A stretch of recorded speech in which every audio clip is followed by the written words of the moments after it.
इतिहास के दौरान कई साम्राज्य तलवारों की धार, भाले की नोक और धनुष की ताकत के बल पर उभरे और गिरे। योद्धाओं और राजाओं द्वारा उपयोग किए गए हथियार केवल युद्ध के उपकरण नहीं थे, वे शक्ति, संस्कृति और तकनीकी प्रगति के प्रतीक थे।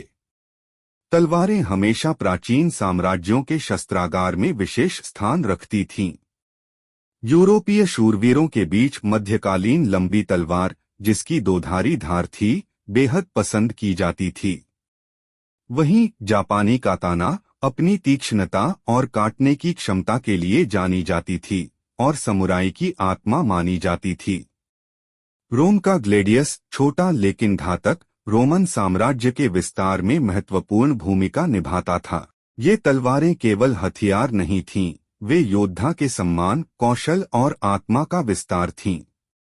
भाले और पाइक ने पैदल सैनिकों को दुश्मनों को दूर रखने की पहुंच दी। यूनानी होप्लाइट्स लंबे भाले डोरी का उपयोग करते थे, जो फालिंक्स संरचना में महत्वपूर्ण थे। मध्यकालीन यूरोप में पाइकमेन, जो लंबे पाइक से सुसज्जित होते थे, घुड़सवारों के हमलों का सामना करने के लिए आवश्यक थे।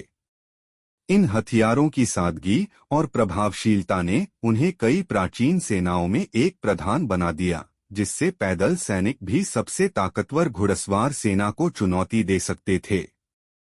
धनुष और बाण ने युद्ध को दूर से लड़ने की अनुमति देकर क्रांति ला दी। वहीं मंगोलों ने मिश्रित धनुष में महारत हासिल की और इसे घुड़सवारी के दौरान घातक कुशलता से उपयोग किया, जिससे चंगेज खान ने इतिहास का सबसे बड़ा साम्राज्य खड़ा किया।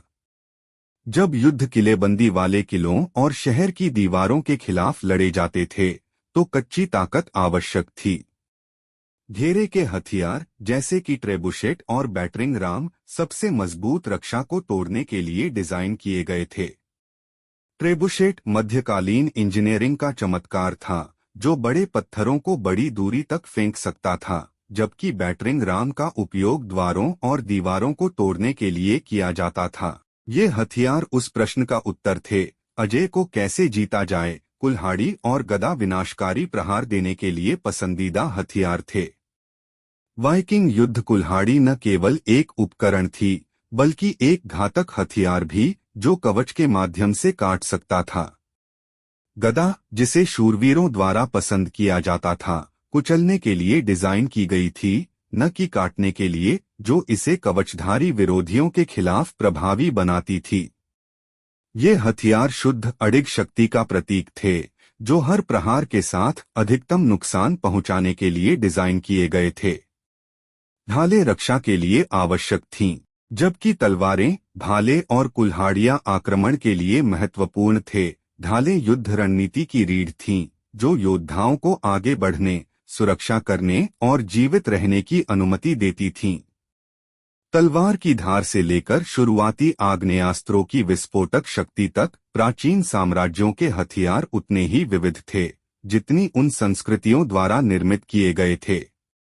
वे नवाचार, रणनीति और शक्ति और प्रभुत्व के लिए अडिग मानव प्रयास की कहानी बताते हैं।